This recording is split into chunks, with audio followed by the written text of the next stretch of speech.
चलिए, क्या खरीद रहे हैं बैंक स्पेस में आप? बैंक में एक्सिस बैंक बहुत तेज लग रहा है। एक्सिस बैंक यहाँ से नया ऑल टाइम हाई जा रहा है, एक्सिस बैंक लेके चलना है।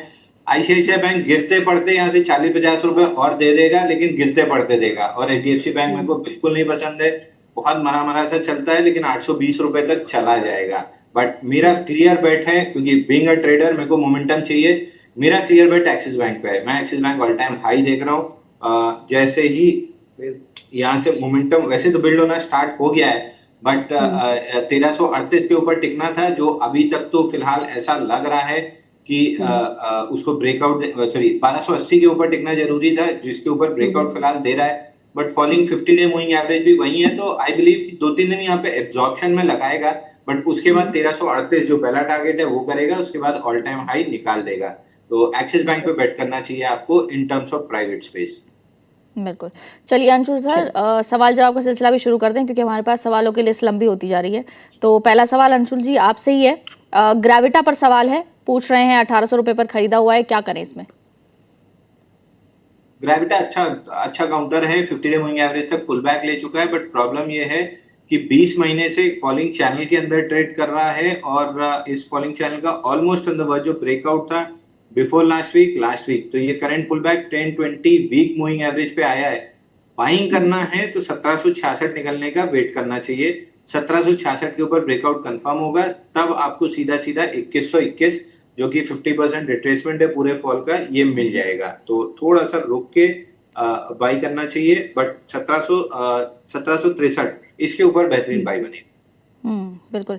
चलिए अगला सवाल लेते हैं, और अगला सवाल Mohini, I take the next question, Aniket का है, और वो प्रदीप के लिए है। वो अर्बन कंपनी के बारे में पूछते हैं, अर्बन कंपनी के स्टॉक पे इस समय क्या करना चाहिए? 119 की खरीद होगी।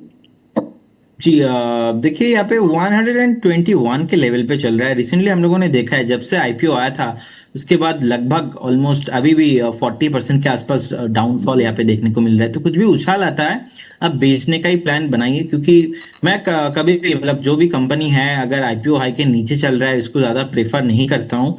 अगर कुछ स्पेसिफिक पॉइंट रहता है तब जाके यहाँ पे बाय करने का हम सलाह देते हैं, लेकिन अभी भी जिस तरीके से एक बेस यहाँ पे बना है और जो भी मूव आ रहा है that's all dead cat bounce. अब इसमें प्ले नहीं किया जा सकता, क्योंकि आपका 119 के आसपास का यहाँ पे इन्वेस्टमेंट है और 121 चल रहा है। सो एक बार मुझे लगता है कि 128 से 130 के लेवल पे प्राइस आपको आते हुए दिखाई देंगे।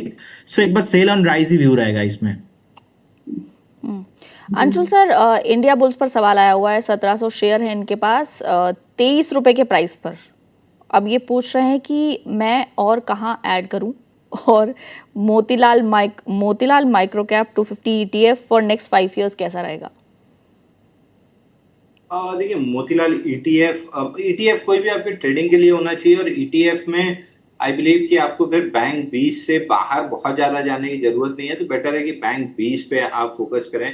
जहां तक इंडिया बुल्स लिमिटेड की बात है, ये स्टॉक शायद स्प्लिट बोनस मर्ज होके आया है, काफी कॉर्पोरेट एक्शंस रहे हैं, नीचे से अच्छा मूव आया है। कब कंप्लीट हुआ है वीकली पे, ऐसा लग रहा है कि हैंडल कंप्लीट हो रहा है 21.2, ये ब्रेकआउट पॉइंट है। उसके पहले तो इंटरेस्ट नहीं होना चाहिए। 21.2 निकलता है, प्रिसाइसली 21.25 ये निकलता है तो फिर बिल्कुल बाइंग की जा सकती है। उसके नीचे बाइंग अवॉइड करना चाहिए। अगला सवाल जो है वो बैंकिंग स्पेस से ही है, पूछते हैं आईडीएफसी फर्स्ट बैंक में क्या करना चाहिए Pradeep? IDFC first bank, right, okay. अभी 68 के आसपास का प्राइस चल रहा है, बिल्कुल बने रहिए। एक बार 71 अगर क्रॉस होके सस्टेन होता है तो देन आपको एक बार 78-80 तक मूव आते हुए दिखाई देंगे। वो आईडीएफसी फर्स्ट बैंक पे जिस टाइम पे वो 600 करोड़ के आसपास का स्कैम हुआ था, उसके बाद थोड़ा बहुत सस्टेन हुआ था, लेकिन उसके बाद जो ब्रेकडाउन आ गया था 57 तक, बेस अच्छा बना है, होल्ड रखना चाहिए आपको। 78-80 का टारगेट रहेगा यहाँ पे।